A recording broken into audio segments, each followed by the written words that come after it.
where he feels that he can be helpful. And clearly, Senator Warnock did not think that the president would be helpful message, and they were winning policies. Now, what's interesting about that is what you're hearing from Republicans is, hey, if you don't vote for Walker, you're just going to get more of Joe Biden's policies. So they're both kind of sides are in different ways making a very similar argument.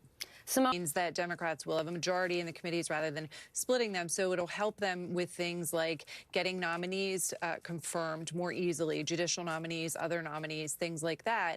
And then there's benefit in the sense that the vice president doesn't have to come in and be a tiebreaker. And look, we've seen during COVID a number of times where the Senate wants to take a vote and they have to delay something because benefit for the president, the White House, and Democrats as opposed to just having a 50-50 Senate.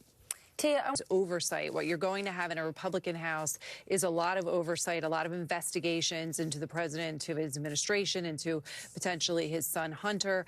And if the Democrats have a 51st seat in the Senate, that gives them some power in terms of oversight as well. And so that's something that you could see as a counter to that. But they're not going to be able to pass a lot of those things because they don't have the House now this time. Well, let's talk. Congress needs to get done. Now, we've seen Kevin McCarthy try to say that they should delay certain things like the National Defense Authorization Act, which is a fancy way of saying this is how we fund the Defense Department, but that Congress does. You know, that's something that he said, well, maybe we should wait till the next Congress. And his own party has said, no, we're not going to do that. This hasn't happened in decades. We're going to pass this. And so there's a little bit of pushback there. But once Republicans have control of the House, it's just going to be a lot of gridlock.